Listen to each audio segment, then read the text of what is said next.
Welcome everyone. We'll get started in just a minute. Bienvenidos. Vamos a empezar en unos minutos.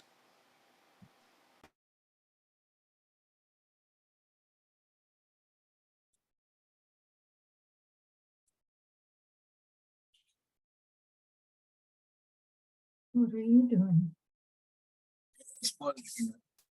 Oh, no.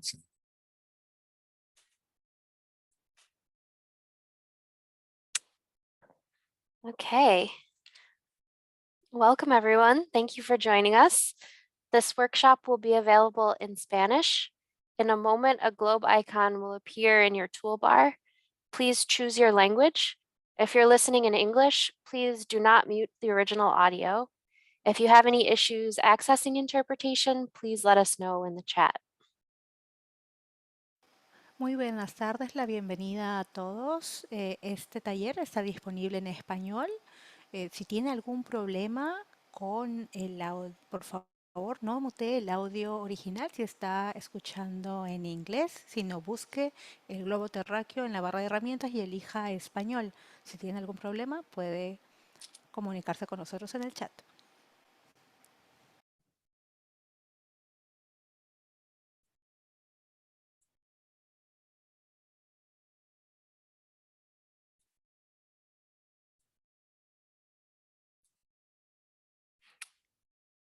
Okay, thank you for joining us again. This is Cultivating Climate Resilience with Whole Farm Planning. I am Katie, and I'll be helping to make sure everything goes smoothly today. We also have Jessica on tech. You can ask either of us any questions if you run into any issues. And just a few reminders. Please remain muted with your video off during presentations. We do have a closed captioning feature available. If you would like to make use of that, you should have an option at the top of your screen that enables you to get that started. They're not perfect because they're auto-generated, but you can turn them on if you'd like. And this workshop is being recorded. The recording will be available shortly after today's presentation on the website and conference app. You're welcome to use the chat box to introduce yourself or ask questions. We will have time for questions and I will help to facilitate that. So go ahead and ask them in the chat and we'll get to them either at the end or at some point during the presentation. And NOFA New York's annual winter conference wouldn't be possible without the support of our sponsors. We'd like to thank Hudson Valley Farm Hub and Honey Dog Farm, our app sponsors, and you can learn more about them on our conference website or on our online marketplace. And now I'd like to pass it off to Laura Lengnick of Glynwood, and author of Resilient Agriculture, Cultivating Food Systems for a Changing Climate.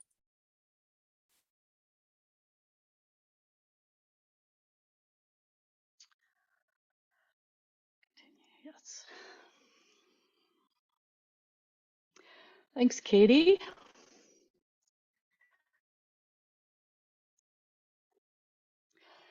As always, I enjoy visiting with NOFA and being part of this conference, and this year is no different at all. I'm really excited to share the latest work that I've been doing to help farmers develop practical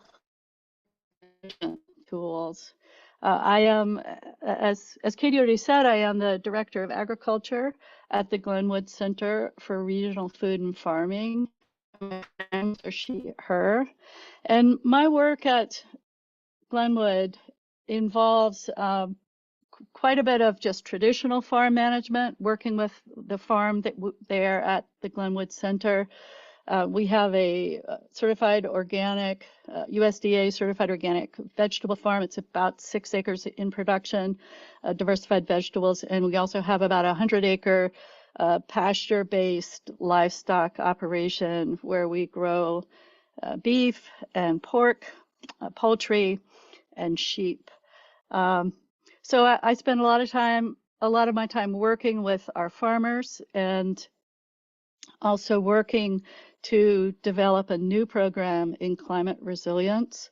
at the farm. And I'll be talking a little bit more about that as we move through the presentation.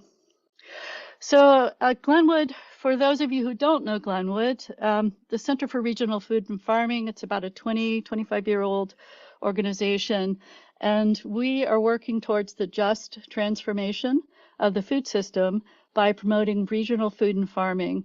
And we do that with four major strategies. The first is we work on training farmers. We do that on our own farm with our apprentice program, but we also recently launched the Hudson Valley Apprentice program as well.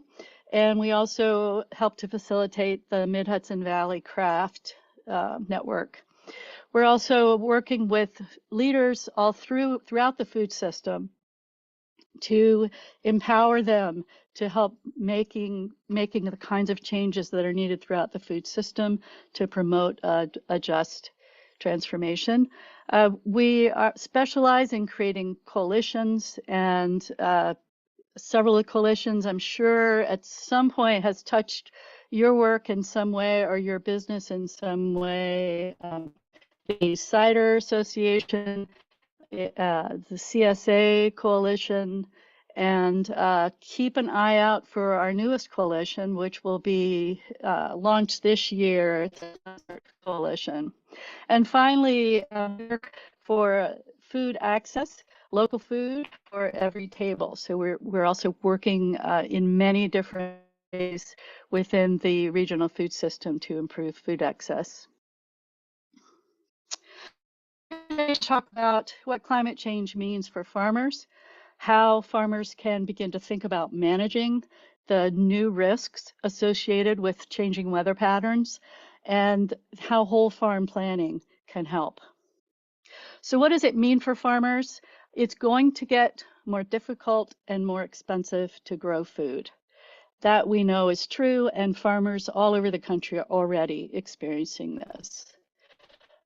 Another impact of climate change on agriculture, which is less noticeable in some parts of the country, but is beginning to emerge in other parts of the country, are that climate stressors will strain relationships between farmers and communities. And for example, we're already seeing this play out in a big way in the Southwest. Cities and farmers begin to, or agriculture and cities begin to feel some conflict over who's going to get the water, for example. So climate stressors will strain, and so those are the challenging aspects, or maybe the dark side of climate change in agriculture, would be one way you could think of it. But there's also a light side, in that it's clear that agricultural landscapes can also be a source of climate change solutions. So I've been working in this area of climate adaptation and agricultural climate solutions for a little over a decade now. I was the lead author in a 2013 USDA report, which was the first report that actually explored what we needed to know about adaptation in order to maintain U.S. agriculture in a changing climate. And it was in that work back in 2011, 2012, that I first, I was the lead for the adaptation chapter. And that was where I first ran into this idea of resilience. And as I learned more about resilience, ecological resilience, I realized that there was a lot of wisdom that could be applied to thinking about adapting agriculture to climate change. And social ecological resilience, type of resilience that provides theories and a framework and language, kind of that the scientific roots for thinking about how to manage ecosystems that are dominated by people. And this is exactly, this was a perfect application for thinking about agriculture.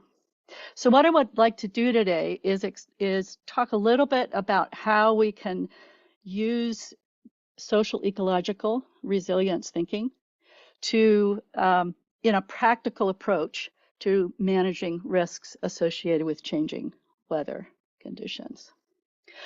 So part of this practical approach that I want to share today comes from the work that I've done over the last decade or more with farmers all over the US. After diving into all of that theory, the social ecological resilience science, I was really interested to see how farmers think about managing for resilience. And so this project that began back in 2012, so it's been going about a decade now, has turned into a decade of speaking to farmers all across the country to find out how they think about managing for resilience, how changing weather patterns are affecting them, how they're adapting to weather, and then how to think about resilience. And I use this label, sustainable producers, just as a sort of an umbrella label for organic farmers, regenerative farmers, biodynamic farmers, and climate smart farmers.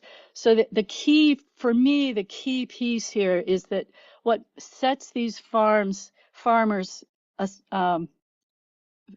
a special group within all of the agricultural community is that they in some way are managing the ecosystem that they're farming. They're thinking about ecological management of the farming system. So I want to share just a few of the lessons learned over this decade talking with farmers. And the first is that there are definitely some qualities that you find when you begin talking with farmers who are managing resilient farming systems. So I just want to share some of these qualities.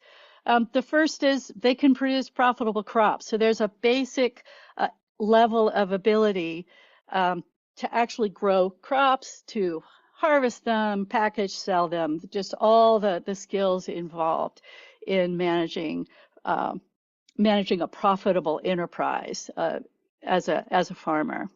The second is that they're able to identify resources and use them effectively. So when they have a question or a concern about their farming system or their business, they are able to find the help that they need. The third is that they're willing to try different ways of doing things. So that they have a system, but they're not afraid to tweak it when when the system isn't working quite so well. A fourth is that they're the kind of people that are able to reframe problems into lessons and opportunities. They have good communication skills. They tend to care for land and community. So they have this quality of looking both on their own land and kind of inward at the farm, but they're also looking outward at community and bringing care to both of those systems that they're interacting with. They're the kind of people that can ask for help and are also willing to offer help to others.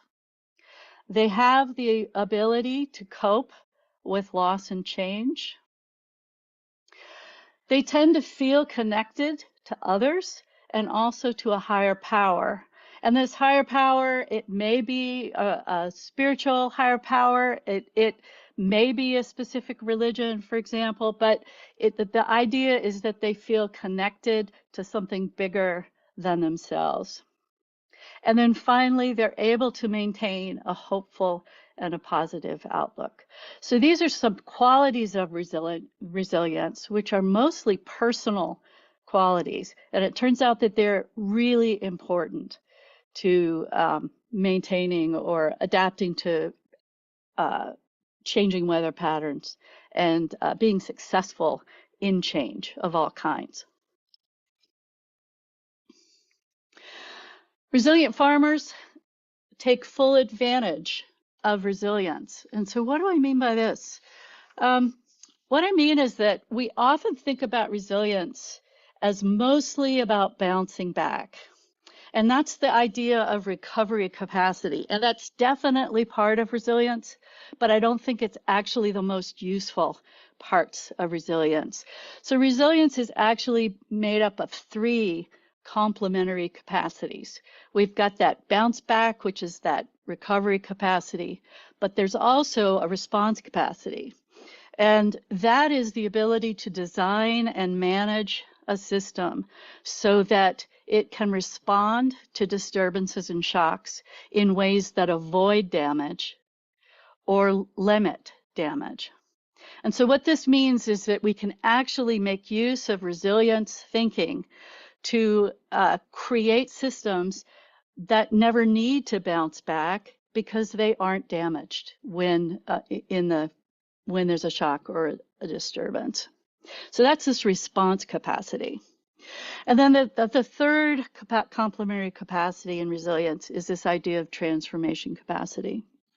And this is basically the ability to recognize when change is needed, when performance is beginning to fall because of some change in the environment, for example, more variable weather.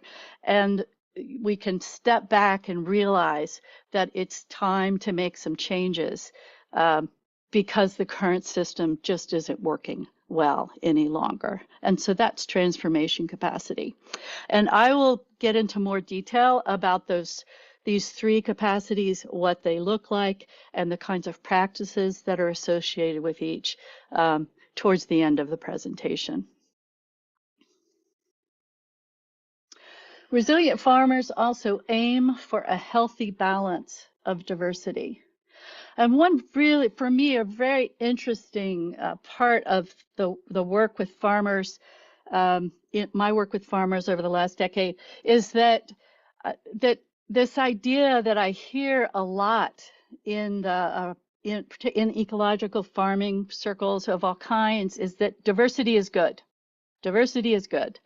And what it turns out, what these farmers have taught me, and it's well supported by the science, is that actually too much diversity can be just as damaging or lead to more fragile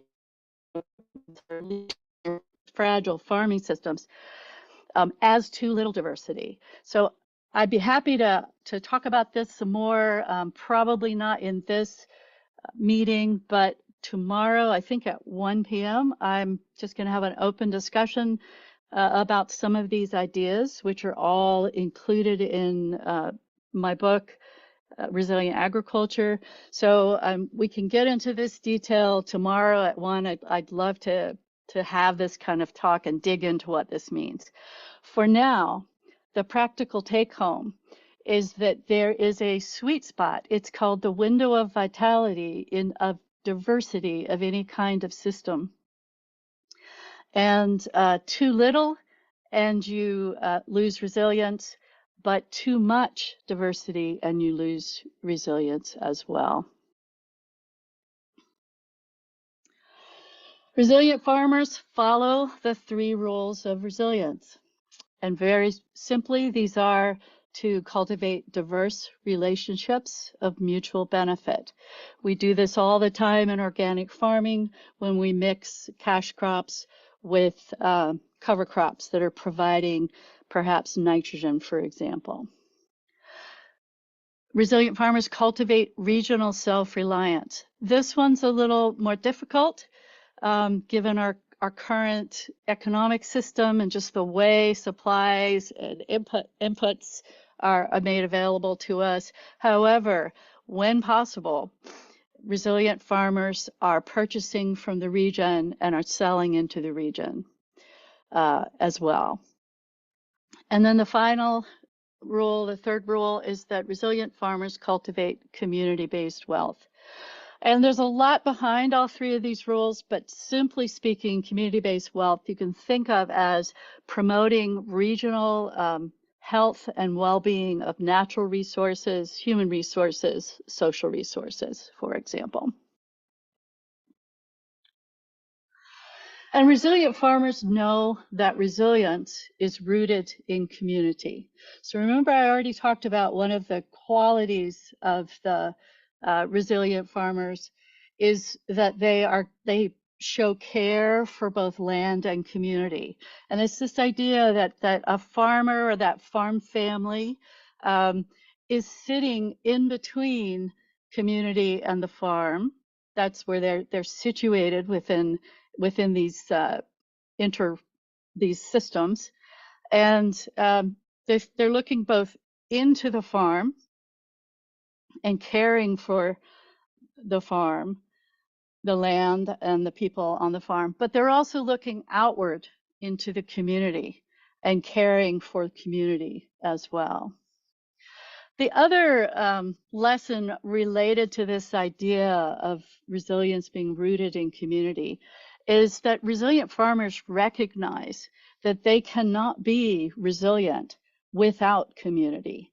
So resilience involves taking advantage of and engaging with community in mutually beneficial ways, because a farm cannot be resilient isolated from the community that it calls home.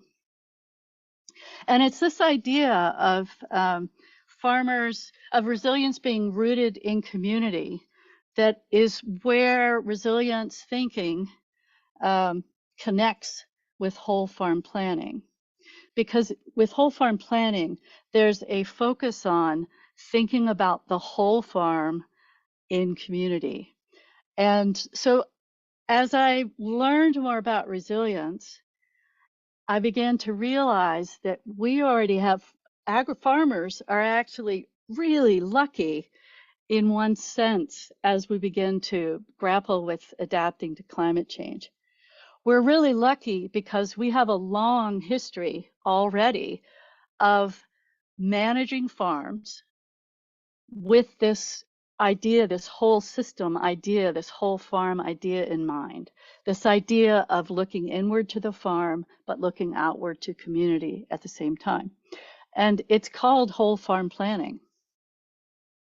So we have 40 years at least of experience working with whole farm planning techniques and lots of tools as well that have been developed to help farmers develop whole farm plans and also manage farms with whole farm planning. And whole farm planning, simply put, is just a process for thinking about and then thinking about whole goals, assessing resources, and thinking about what's the best fit for your particular farm, your particular situation, assembling and then implementing that plan, so taking action, and then monitoring and revisiting the plan.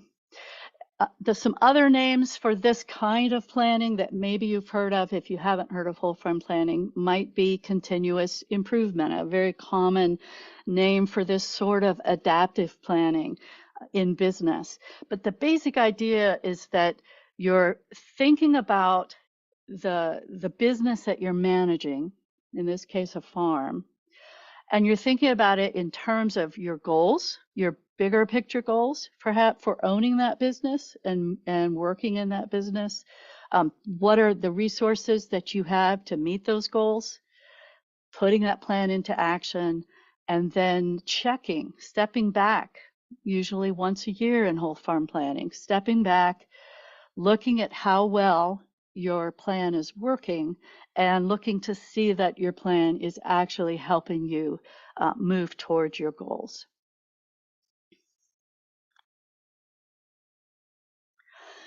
Another benefit that farmers have who are interested in beginning to work with and use whole farm planning practices is that we've also got this allied approach to farm management that has also been developed within the same kind of time frame as whole farm planning, and that's holistic management. And holistic management offers a whole set of principles and practices that can be used with whole farm planning as a way to improve the potential for success with whole farm planning. And in the US here, we have 2 organizations that have been working to develop practices, tools. They offer for farmers who are interested in thinking about their farm as a whole and managing towards goals. The Savory Institute and also the Holistic Management International. So I want to stop here and see if there are any questions. Katie, is there anything in the chat? Or if anybody has a question, throw them in the chat about what I've talked about so far. No questions in the chat so far. Okay. All right.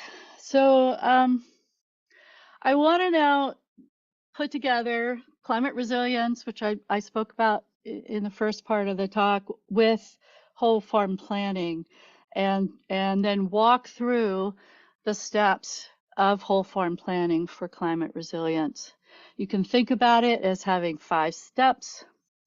And those steps are first, stepping back and thinking about what are my goals and what resources do I have in order to meet those goals.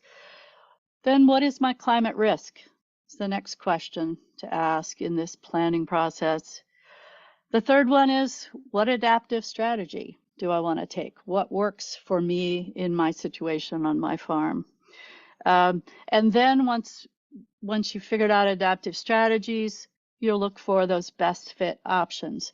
What practices within each strategy, within each adaptive strategy, are best fit for my situation? And then finally, how do I measure? How do I know the options that I've chosen are working? How do I measure farm performance? So the first step is, what are your farm goals and resources?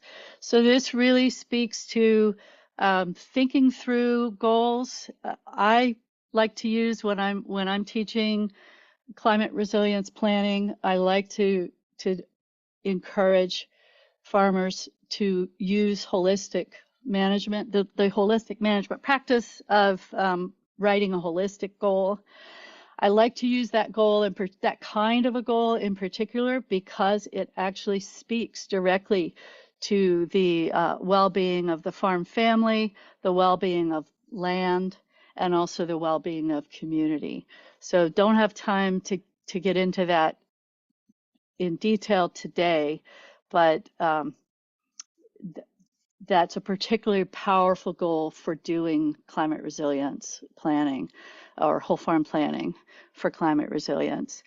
And then the other tool that's a very common business tool that I think is very helpful in terms of thinking through goals and resources is very standard business practice to do a rapid assessment or a rapid review of the current position of a business.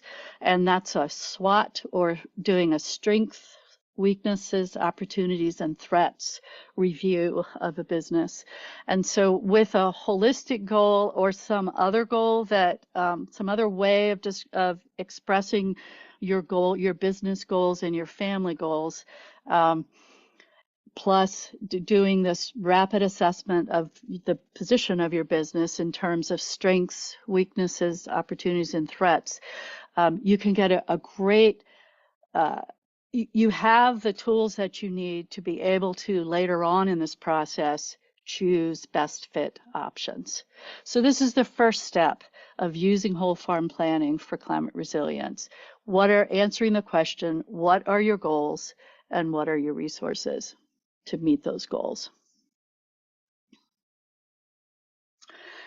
The second question that you ask in this approach to climate resilience planning is, what is your climate risk? And all over the country, farmers are saying that these are some of the key climate risks that are requiring that they begin to change how they're managing or the kinds of practices that they're using on their farms.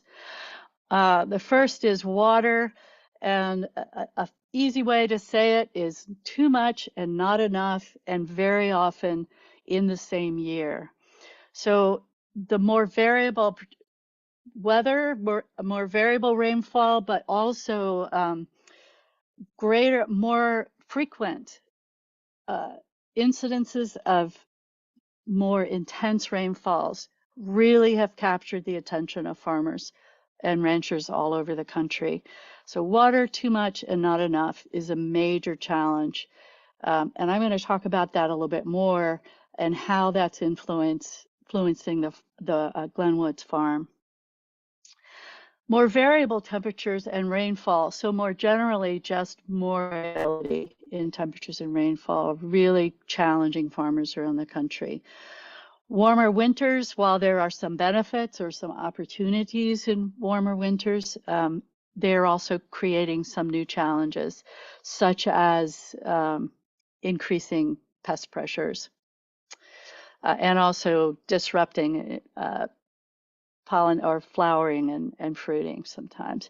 Warmer nights, particularly in the summer, are increasing heat stress and reducing the ability of livestock and people and plants to recover from hot days, for example. More frequent and intense heat waves, more pests and disease pressures. So not only higher populations of pests and diseases, but new pests and diseases they are moving as weather patterns change and climate changes.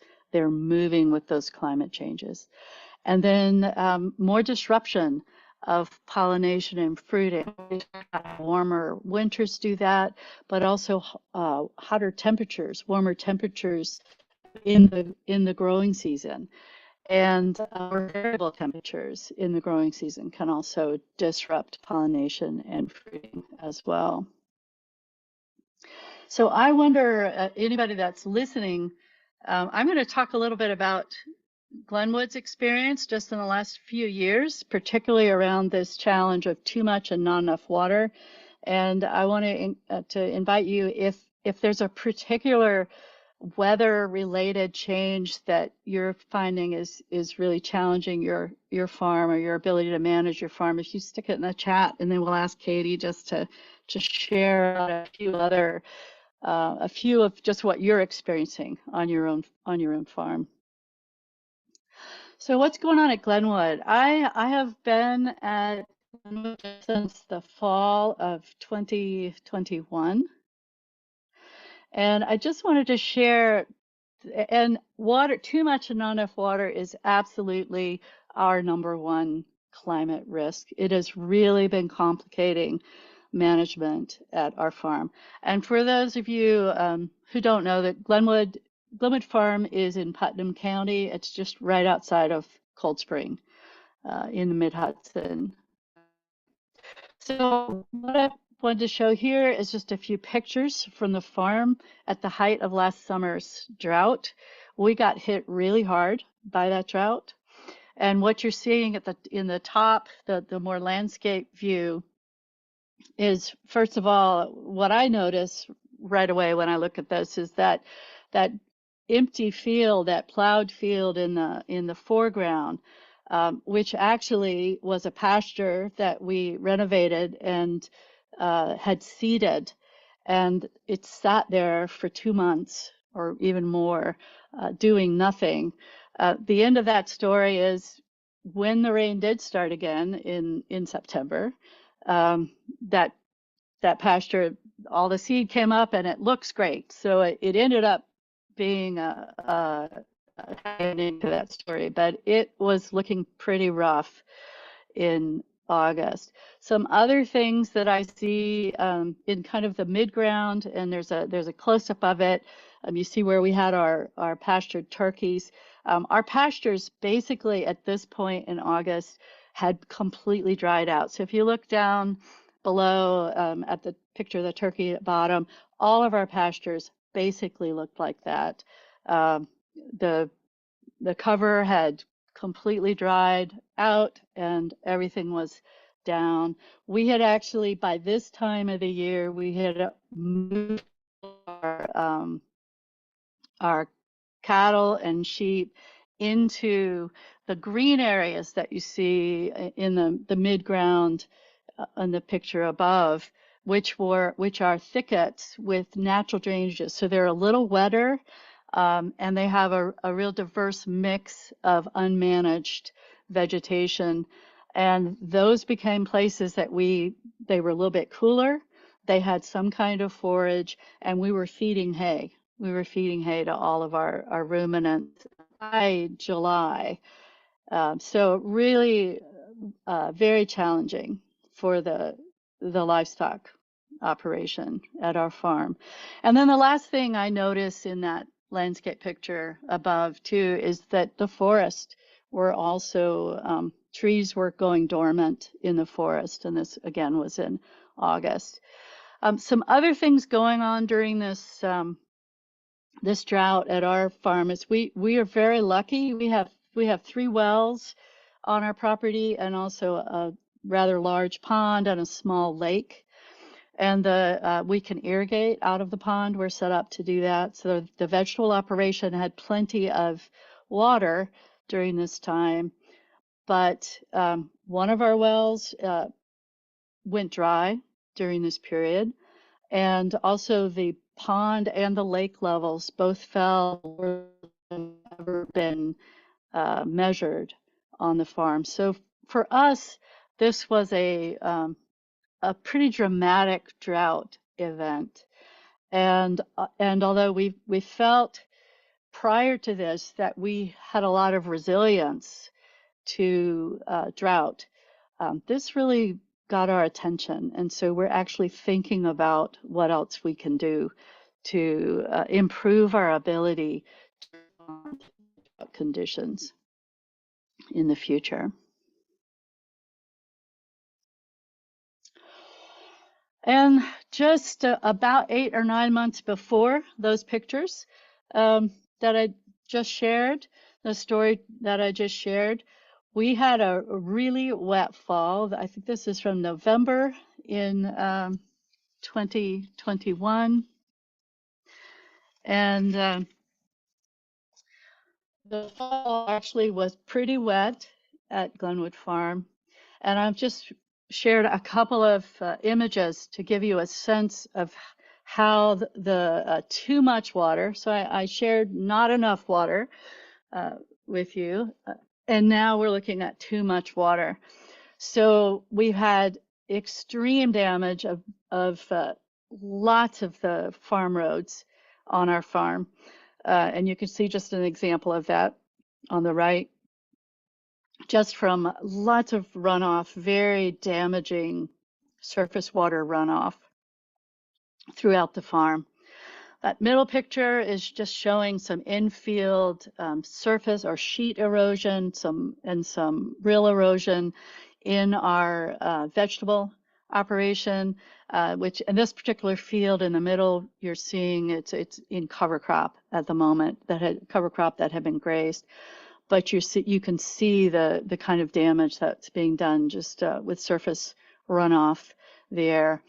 And then the other two images are looking more broadly at the landscape, our vegetable operation landscape, and you can see just so much water, so much surface water coming off the vegetable beds.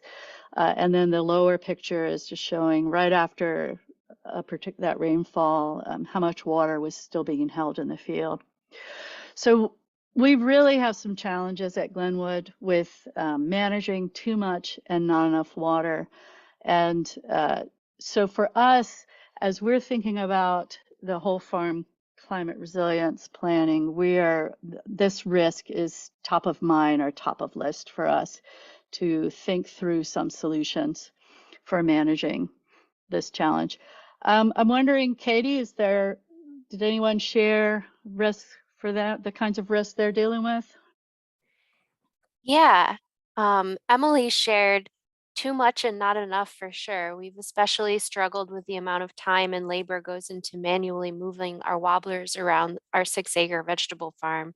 during the droughts of summer. Having to increase budget and time dedicated for irrigation has been tough. Yep. Yep. Great. Well, thanks. Thanks for sharing that. So climate risk, thinking about the climate risks that are the most crucial or creating the greatest challenges for you and your farm is that second step in whole farm climate resilience planning. So the third step, what is your adaptive strategy? So this is a really new piece, I think, of or maybe the most unusual or the most just the newest way of thinking about managing risks that comes out of resilience thinking. So again, I'm not going to spend a lot of time talking to you about adaptive strategy, but I did want to alert you that this idea, which comes out of resilience thinking, I think is actually really valuable for helping to focus attention once you have identified those climate risks that are most important. So then your third step is what's your strategy for dealing with them? Are you going to simply target specific risks? Earlier that irrigation is a key risk management practice for the person that shared their example, and also we found that to be true too at Glynwood Farm. And that's a critical and important piece of developing an adaptive strategy for your farm. But if all you do is focus on specific threats, you are missing the real power of resilience thinking and whole farm planning. So it turns out that another adaptive strategy, or second adaptive strategy, is this adapt kind of strategy. And what that strategy is enhancing functional and response diversity. This is where whole farm planning really becomes key to cultivating resilience on a farm. And because it turns out that when you start to think about functional and response diversity, that's where the whole farm comes into play. That's where, for example, practices like managing for soil health show up in adaptive strategy. These three different kinds of adaptive strategies that that promote resilience. Functional diversity simply means that you have designed your farm so that it provides all the functions, or many of the functions, that you need to produce crops profitably. So a function might be, for example, fixing nitrogen, supplying nitrogen to your crops. A function might be store water between rainfalls, for example. So when we're thinking about an adaptive strategy that involves enhancing functional diversity, those are the kinds of things that we're thinking about, or practices that we're thinking about.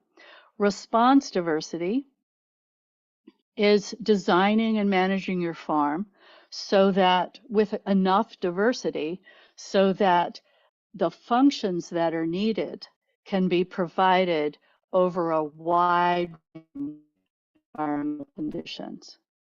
So now what we're thinking about is designing the farm to, for example, provide nitrogen to crops, but we're designing that so that nitrogen can be provided to crops in dry, in wet, in warm, and in cold conditions, for example. So there's really a lot packed into this idea of adaptive strategy, and whether you're going to choose practices that fall into that protect strategy, adapt strategy, or transform. And that transform strategy, the practices that fall under transform are those that, if you remember, I talked about different capacities, and one of them was transformation capacity. And so this is analogous. This is an adaptive strategy that's analogous to that. And it's the idea that you're actually going to make major changes in the identity of your farming system. So for example, you may be shifting from growing diversified vegetables to producing pasture-based livestock. So major change, but you're doing that as a strategy for adapting to climate change. So the third step is deciding what your adaptive strategy might be. Protect, which targets specific threats. Adapt, which engages the whole farm and all the ecosystem processes that in a health, that if you can design and manage a farm that is a healthy ecosystem, will provide this functional and response diversity that promotes resilience. Or transform, where you're thinking about changing up major changes to the mixture of crops, the kinds of crops, maybe livestock, and you're doing that intentionally to create a more resilient production system.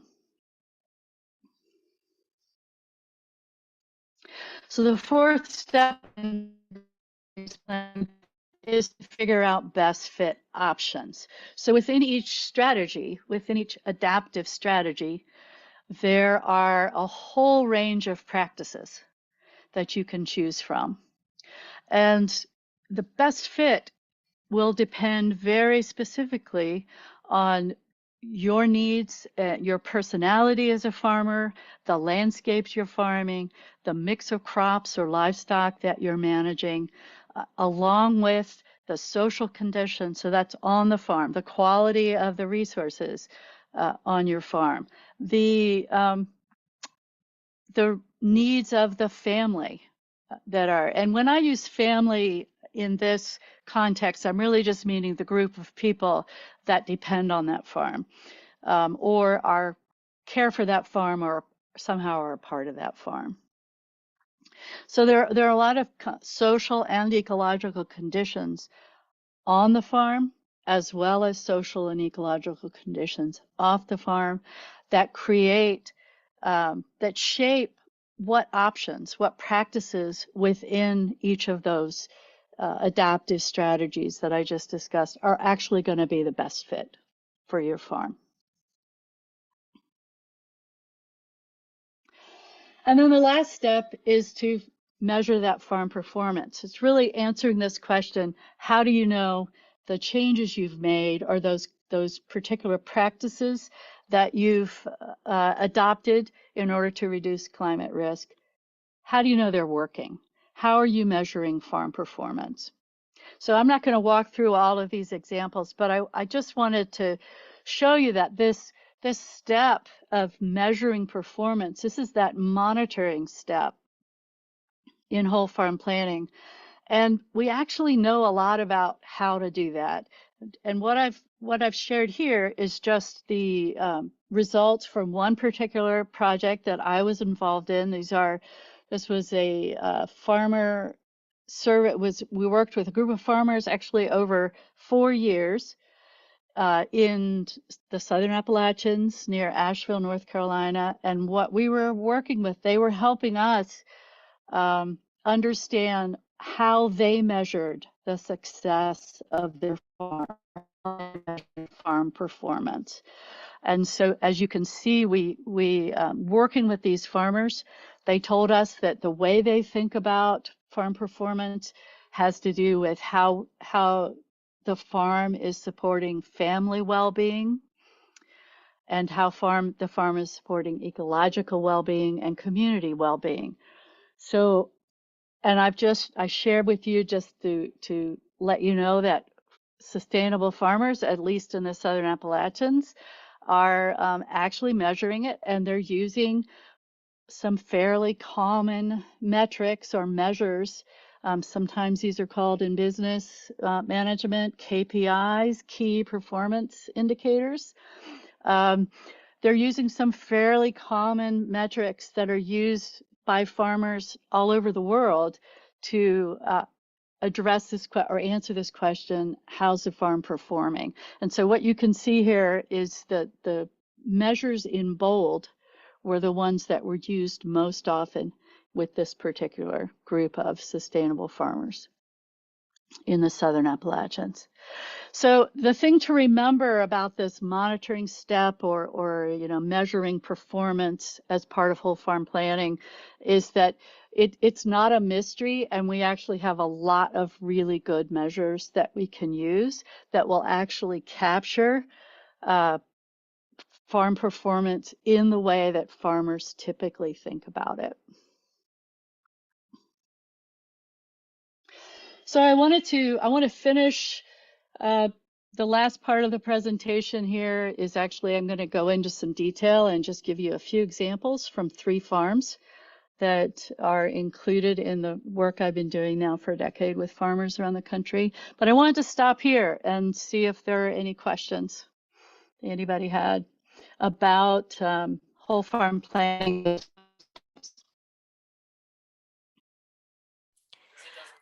Not that I'm seeing specific to whole farm planning, although there was a question from someone, I think, to anyone that's here, whether anyone is using buried cisterns to collect and store rainwater. So maybe if that's something you've heard of. Okay, well, we're going to get into specific tips and different practices that folks are using around the country. So buried cisterns, I've certainly heard a lot about capturing and storing rainwater in different ways, and you'll see. Will you see an example of that? I'm not sure, but we'll move right on, and then we can open it up. And if folks are feeling like they just want to share tips for how to manage too much and not enough water, I'm all over that. We can talk about that. So I want to just finish up then with giving you some examples of the kinds of practices that are being used by sustainable producers. And remember, this is a very broad, it's a broad definition. They're really just farmers of all kinds who are thinking about managing ecology on their farm as a way to achieve their goals. And so let's roll right into that. I've just got 3. I'm going to give you some examples of the way the farmers are thinking about resilience through 3 specific farms. And before I get into the details of the specifics, I just want to give you the kind of the big picture. What's very clear through a decade of talking with and working with this group of farmers is that there are some key resilience practices. Soil health, not surprising to anyone listening, soil health is a key resilience practice, and you can think about it as soil health is that main line of ecological defense to too much and not enough water. Healthy soils can absorb more water in heavy rainfalls and store it between rainfalls as well. So it provides a great buffering capacity around this too much and not enough water. Plus, there are all other kinds of benefits associated with soil health.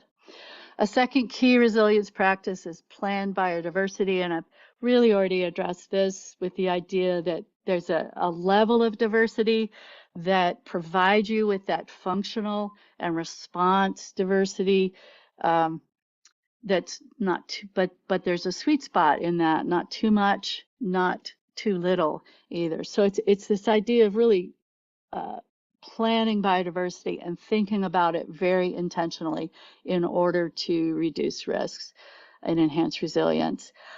A third key practice that was shared by all of these producers is selling into diverse high-value markets. So not selling just into one market, but choosing different kinds of market channels, but always choosing the high-value option within that particular market channel. So diversifying marketing as well. And then another key practice, and this also relates to that too much and not enough water, is just improved water management, adding irrigation, improving irrigation efficiency, adding drainage, or in some way adding practices that will help to manage too much water. Physical protection, also really addressing too much and not enough water, moving more growing under cover of some kind, either row covers or caterpillar tunnels or hoop houses. And then the last practice was that really came out of this, if we step back and look at this group of farmers as a whole, is recovery reserves. So these farmers are actually bringing onto the farm a little more water, a little more fertilizer, whatever those inputs are that they are needing to they need it to, that are critical to their operation, continue. Glass jars if you are making and selling preserves, for example, but you're adding a little bit extra to your input storage and also fuel and other kinds of energy, and you're doing that very intentionally to be prepared if there is a loss or a disruption in some kind of critical input to your operation. So key soil health practices, key resilience practices: soil health, plant biodiversity, diversified marketing, improved water management, physical protection, mostly that physical protection from too much and not enough water, and then recovery reserves.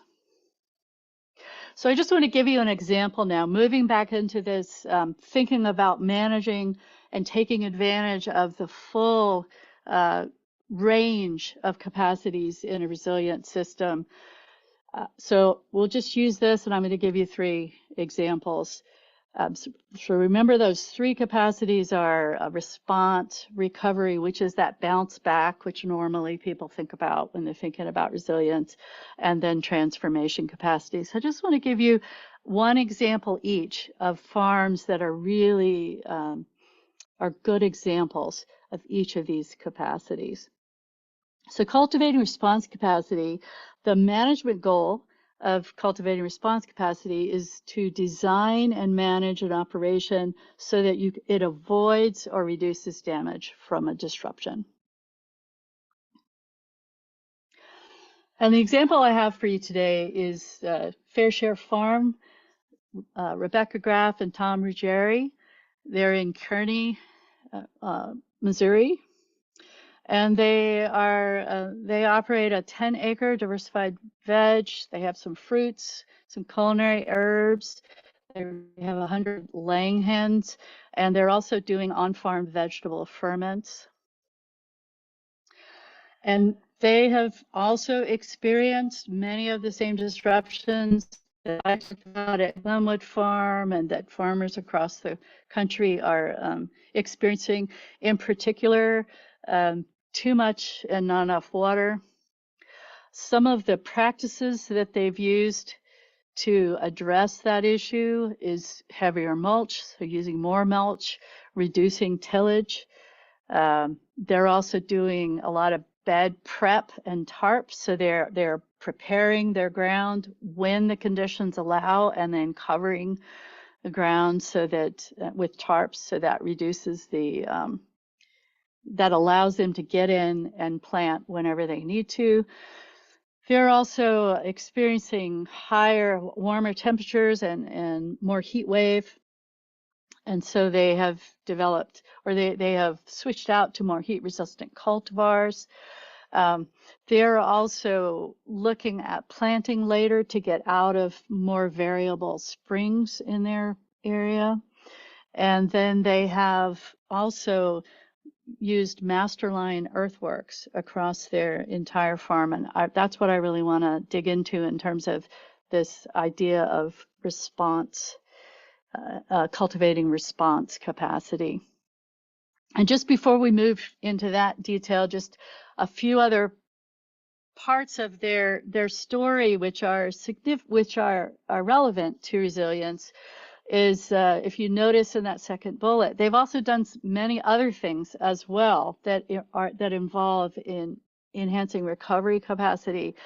They have a passive solar greenhouse. They have a solar array. They have developed solar power irrigation, and they have electric utility. They purchased a utility vehicle, and they also retrofitted a tractor to a cultivating tractor to run on solar power. Um, they're also doing lots of other things, and that's true in general among the farmers that are included in this work, this decade of work. So I'm really just trying to pull out specific of this response, recovery, and transformation capacity today, just to give you a sense of that.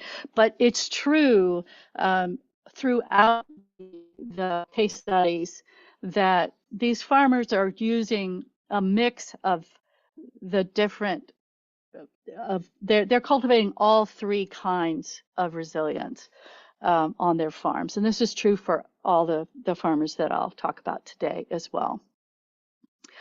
And so then the last thing, just to complete the kind of overall description of this farm, they market through CSA, so all their produce and eggs are marketed through CSA.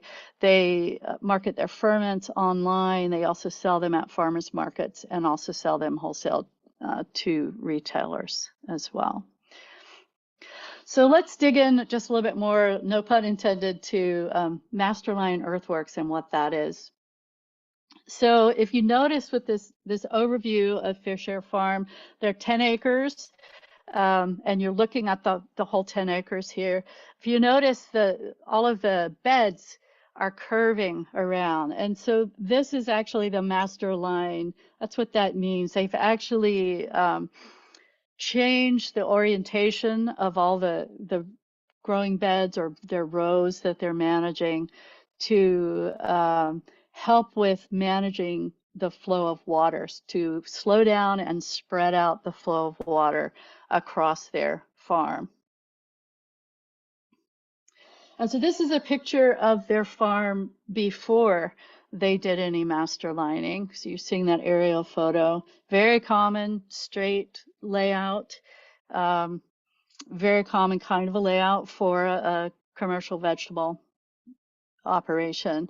And then you can see after a heavy rain, that lower picture, that's what it looks like.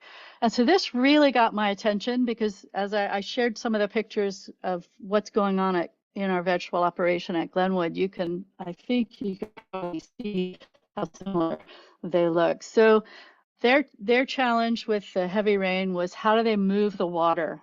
How do they manage moving the water out of the production areas so that they can get back in fairly quickly and get the work done, the field work they needed to get done? And so what they did is masterlined, and this very simply is just reorienting rows. It's a series of rows and berms. It's basically on the contour. It's a little bit off the contour, but the idea is that you're changing the shape of the land, the surface shape of the land, in order to spread out and slow down water movement so that you're bringing water into drier areas of the farm and you're taking water away from areas that would normally pool. So that's basically the idea. And what you can see in the lower two pictures is this was after the first year after master lining, heavy rainfall, and you can see the water accumulating in the alleys within the master lined area.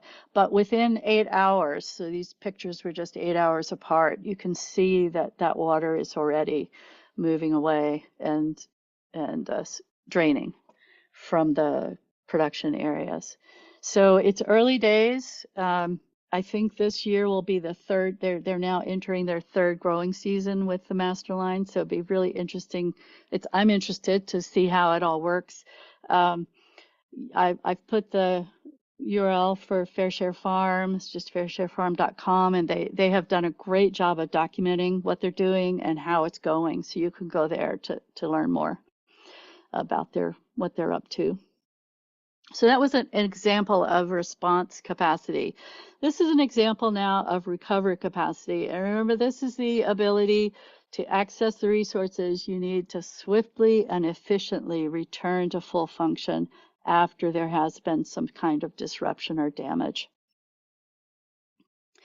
And the example I want to share is from, oh, sorry, can't see. Right, Setbush Hollow Farm. They're in Warnerville, New York. This is a livestock farm, 160 acres of upland pasture and woodlands. The Hayes family manages a 200 ewe flock, management-intensive pastured layers and broilers, and also produce beef and pork. And their recovery story has to do with the damage from Hurricane Irene and Lee in 2011. It was this back-to-back, really intense, very damaging set of storms. And as they put it, they reset our thinking in a lot of ways. Within a few hours, the road was gone in front of their farm. They had no access off the farm. And they also lost power. And it was at a time, the storms hit in the fall at a time that was right near where they were near the end of their growing season. And they were low on feed, and then they lost access, and they lost power. So it was a very challenging time for the Hayes family.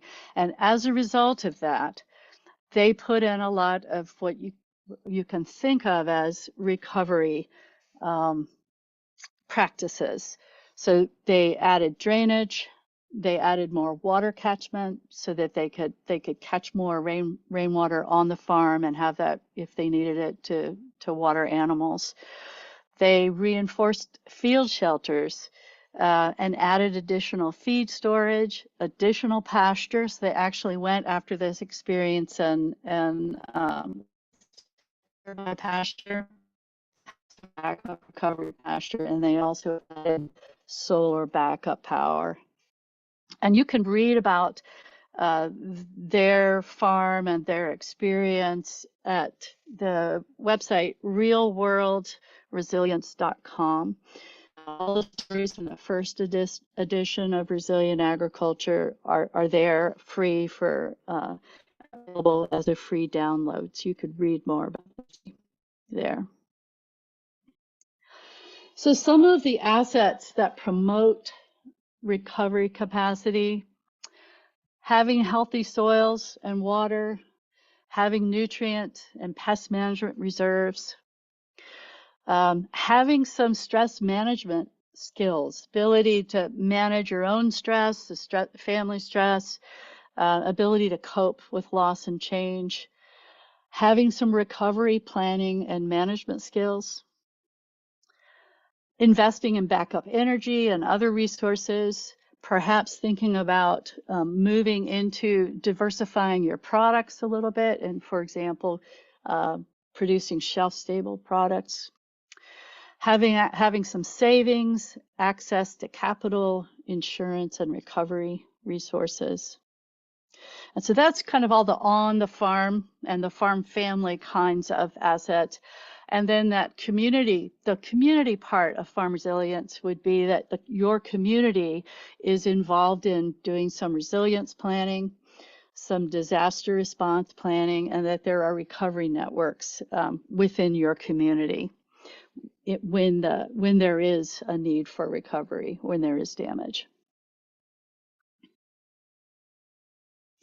And then the final example, I just want to give you one example of transformation capacity. And remember, this is that part of resilience that is the ability to step back and realize that fundamental change is needed in order to enhance response and recovery capacity. So there's some condition or change in conditions that make it clear that your current farming system just isn't able to cope with the change. And so you're making major changes in the farming system to enhance resilience. And the example here is Gail Fuller Family Farms. He was based in Emporia, Kansas. And Gail's story, it's a rather complicated one. I'm just going to touch on the highlights here. He went from, he had 2,000 acres that his family owned.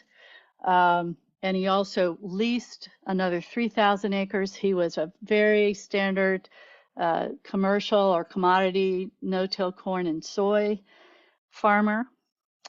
And over the course of about 10 years, he transitioned from that 2,000 acres owned, that family farm, to and being a corn and soy farmer, to owning 160 acres pasture-based beef, lamb, and poultry operation. So a major change, including selling the family farm. He was a fifth-generation farmer on that land because that farm was in the floodplain, and he was losing more and more often. He was losing his production from more flooding and more extreme flooding.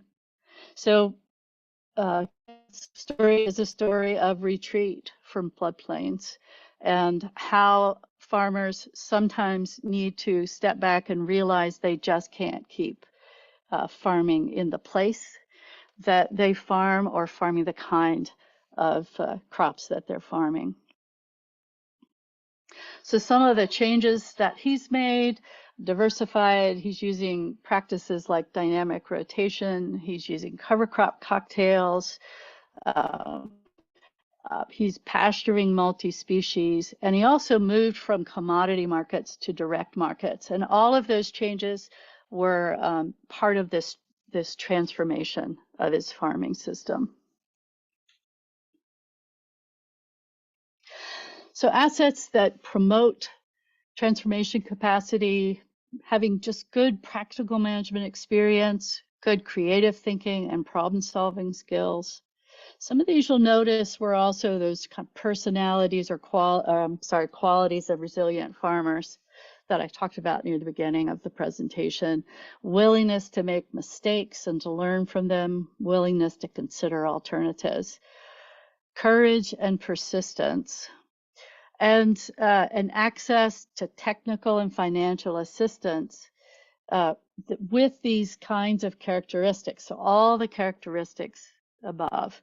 And those first, all of those assets that I've just named were the assets that the farmers that I've been working with for the last decade all named as important assets for promoting transformation. And then the final bullet there is none of the farmers that I spoke with ever said whole farm planning or resilience thinking was part of what was important to the resilience of their farm. However, many of them use holistic management, which is a whole farm management kind of approach. And even those that didn't, they just naturally were thinking about whole farm using systems thinking skills and then resilience thinking, although they wouldn't have called it resilience thinking, or they never did call it resilience thinking. So these are assets that promote transformation capacity. So just to sum up, we've got these 5 steps to whole farm resilience.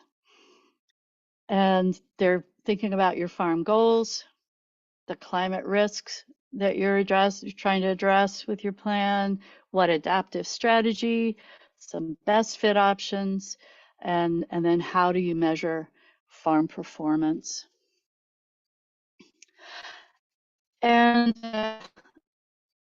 there are some and growing resources for farmers wanting to think more specifically about managing climate resilience and to use whole farm planning to do this climate resilience planning within a whole farm planning context.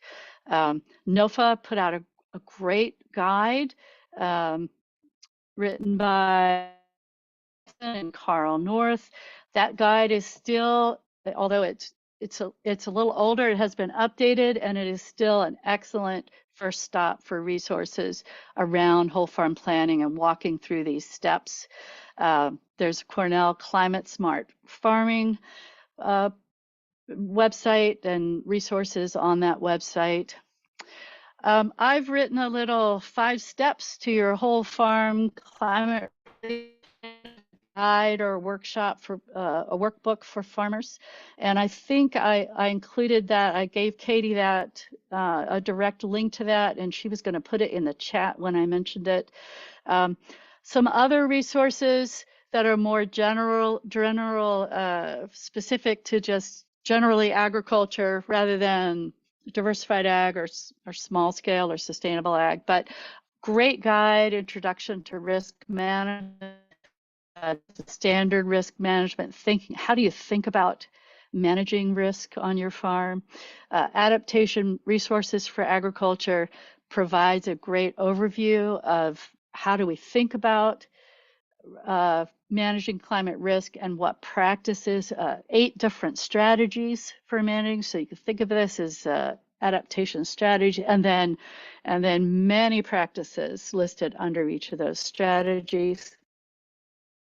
Air has a great bulletin just laying out the basics of cultivating climate resilience on farms and ranches with that's written from a whole farm planning perspective.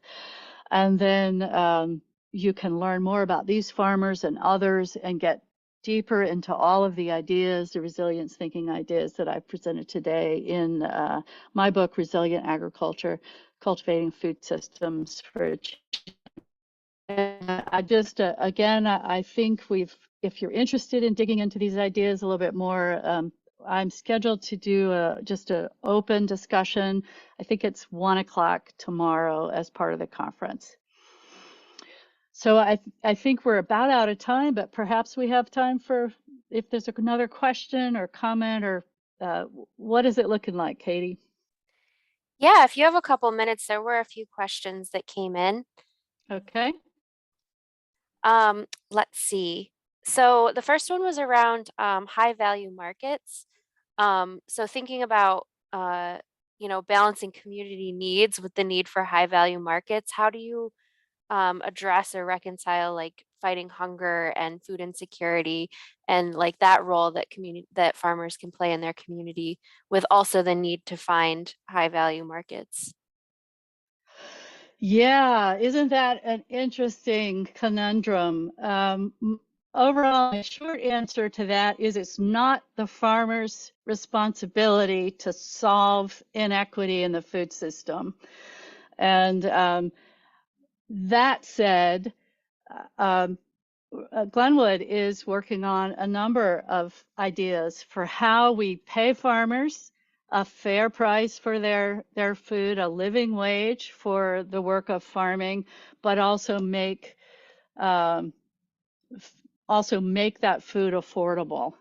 So check out Glynwood's website and look at some of the food access work, regional food programs. Go there and you can learn more about some new ideas. And it's all the solutions, the ones Glynwood is working with, but also others are working with, is really all around subsidizing, either private subsidy or public subsidy, so that we're getting farmers a fair wage, but we're also making that food affordable. Yeah, thank you. And the other question is around master lining. Who does it, and is anyone in New York consulting? Yeah, Masterline, who does it? The whole Masterline approach was developed by a farmer who's based in Wisconsin, Mark Shepard, and there's actually a lot of master lining, or Mark Shepard is active in New York, and there are a number of master line projects already in place in New York, so we can certainly think about that and take a look at that. Also, Glynwood, we are going to be doing some master lining of the vegetable production area that I showed some pictures. So we'll be starting that very likely this fall. So that Mark Shepard and his business is one place that you could go to get some help with that. But one of the things that but also master lining is very closely related to key lining, which some folks may have heard of too. And so there are other folks that are working on and offering consulting around, offering consulting around key lining, and that's also going on in New York as well. Sorry, I can't be more specific about the places in New York where that's happening. If somebody's really interested to know more about that, I invite you to contact me at Glynwood, and I'd be happy to give you some more detail about that. I think this master lining, I brought it up today only because I really see it as the potential for managing in New York, particularly Hudson Valley landscapes, managing this too much and not enough water. I think there's huge potential there. The last thing I'll say is about master lining is, while I think that if you have the resources to pay someone to come in and do that master lining, great. But what we're interested at Glynwood in doing is looking at do it yourself, kind of what kinds of practices and technologies are either inexpensive or farmers can do that kind of work themselves. And that's one reason that I like to talk about Fair Share Farm, because they did that master lining themselves with equipment that they had there on the farm. So I'm really curious to understand how they did that and to try that at Glynwood's farm. Great, thank you. The last question I'm seeing is, what is the difference between master lining and key lining? Yeah, so I have tried to learn this well enough or understand this well enough to really be able to give you a very specific answer. My best answer right now is master lining is that the goal of master lining is a little different than the goal of key lining. And the goal of master lining is to actually move water upslope slightly.